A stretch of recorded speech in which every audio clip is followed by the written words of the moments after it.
Day 1127 of the Ukrainian War Map, also known as the Russo-Ukrainian War. Juzzie here, and today is another update as I take a simplified and down-to-earth approach to some of the most important happenings on the ground in Ukraine. So starting off, we'll take a look at those Russian losses, as currently Russia sits on more than 907,000 military personnel losses, representing an additional 1,280 in the past day.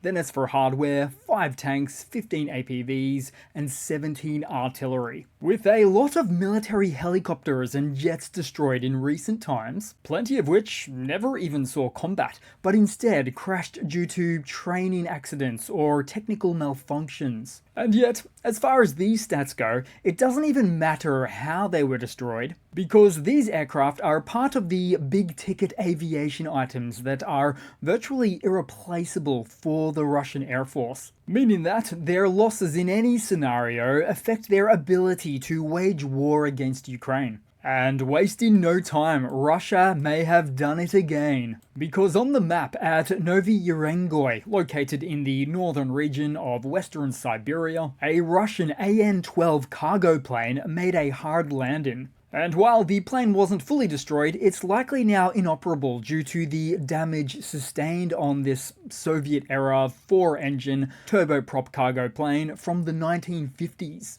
Russia has already lost a number of these due to similar incidents throughout the war. And when it comes to replacing parts, this represents a significant challenge for Russia, due to the transport aircraft being originally designed and produced by the Antonov company, which is based in Ukraine. So building new An-12s from scratch would be even more daunting. The production lines in Russia no longer exist, and retooling factories would require a significant investment in outdated technology.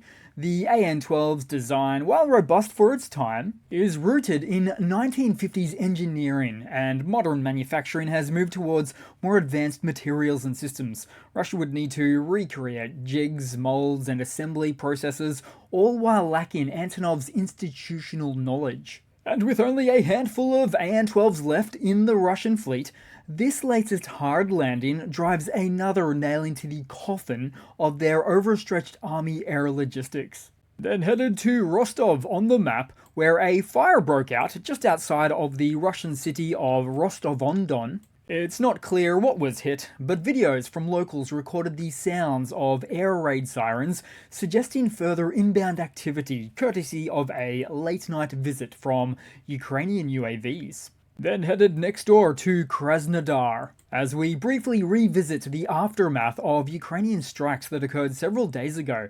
The Kavkazskaya Petroleum Transfer and Pumping Station, a critical facility for the Caspian Pipeline Consortium, has officially ceased operations.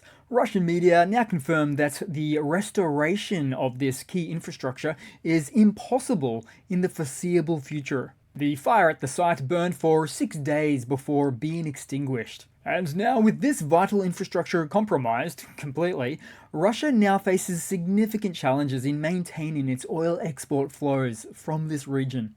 Then we head to Russia's Belgorod region, where Ukrainian forces have reportedly seized Popivka. The operation saw Russian soldiers in the hamlet become isolated after the Ukrainians had captured Demidovka just days earlier. As a result, this move deepens Ukraine's foothold in the area, complicating Russia's defensive efforts, with Ukrainian units maintaining pressure and exploiting vulnerabilities found in Russian positions. Then headed across to the Ukrainian map with a number of updates most recently, as the AFU cleared almost the entire territory of Vasukivka in the Soledar sector, where the invading forces managed to break through previously on March 13.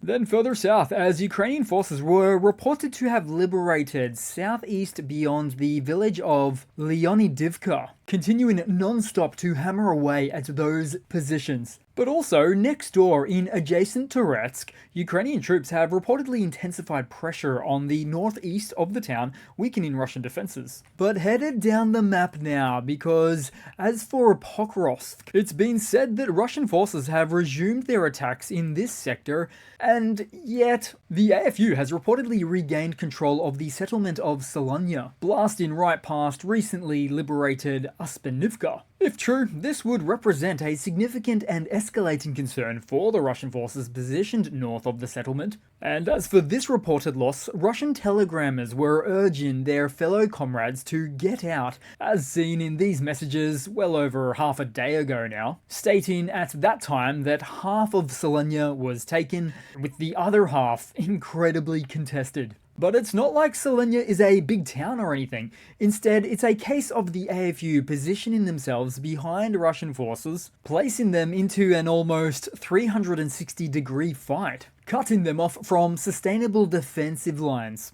And now to head a little bit further south, as Ukrainian troops have pushed Russian forces back near Avdiivka on the Kharkova front. We may also expect to see some further map updates here soon, as the AFU was also reported to have completely cleansed the settlement of Constantinople, with the further mention of them fortifying their positions on the ground. It's expected that the tactical offensive operations by the AFU will continue as well. Then to take a look at some random tidbits on the map today, as a Russian soldier took to video to complain about non-stop Ukrainian attacks at his location, and best to quote him here, where he says, "Look how they're hitting us, so much equipment burned, we sleep in basements, and they keep on hitting us." Then, somewhere in the east, a Russian MTLB and 4 armoured vehicles were destroyed by a combination of FPVs and drone-dropped munitions. These activities occurred in the Serebryansky forest, which is southwest of Luhansk and near Crimea, and performed by the Ukrainian Phoenix Regiment. Also on the map, and thank our lucky stars, a Russian Brem 1 recovery vehicle, not seen in some time now, until today, decided to show itself, but had unfortunately found itself in the vicinity of 4 FPV attack drones. This Brem, even with its makeshift metal sheet protections, did not stand a chance. Then headed west, and to touch upon the map much farther west, as this morning, the French Air Force conducted a significant nuclear attack exercise. Pilots practiced low-altitude penetration over hostile territory, culminating in simulated nuclear strikes. The operation involving 3 fighter squadrons, with multiple tankers supporting the mission. It is, of course, a display of readiness, highlighting France's commitment to maintaining a robust nuclear deterrent, ensuring its forces are prepared for any potential threat. Then headed across to some news for today, where Russia and Ukraine, in separate deals with the US, committed to a Black Sea ceasefire aimed at ensuring safe navigation, banning the military use of commercial vessels, and eliminating the use of force in the region. The deal from yesterday was announced as taking effect immediately, with Ukrainian President Zelensky declaring its start during a press conference, backed by White House statements. However, Russia attached last-minute conditions to the ceasefire, being that they won't fully implement the agreement until the US lifts sanctions on their agricultural exports, or until they remove sanctions on international payment systems, and a number of other sanctions related to manufacturing and lifting of port restrictions. As such, Russia appears to have agreed to the broad framework for the maritime truce, not openly rejecting safe navigation or the commercial vessel ban, but they're not implementing the main part, the elimination of force aspect, as evidenced by an almost immediate follow-up overnight drone strike on Mykolaiev's port, amounting to Russia selectively complying, holding back on the no-force commitment. Cannot say I'm surprised.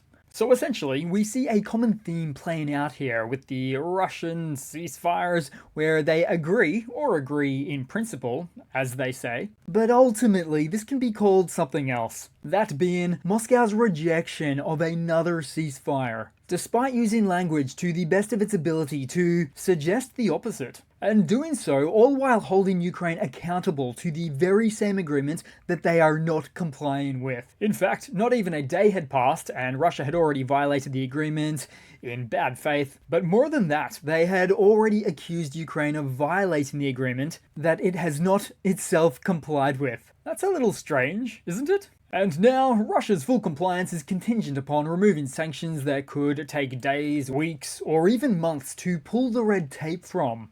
It's not hard to draw parallels between this latest series of actions by Russia and those of the original unconditional ceasefire agreement that Russia did not agree to, then augmented, but still decided not to comply until another list of, or a laundry list of conditions was met. Following that first ceasefire, if we can even call it the first, Russia was incredibly quick to violate it as well, and of course accused Ukraine of violating said agreement that they considered themselves not ready to comply with. Russian logic. So these actions show a developing pattern of Russia trying to continue war efforts whilst holding Ukraine accountable to the very ceasefire agreement that they don't hold themselves accountable to. Sometimes you just have to call a spade a spade. Russia is rejecting multiple ceasefires and amounting to something you would call diplomatic agreements that they are on board with in principle. Then following that news, Zelensky wasted no time expressing doubts about Russia's sincerity,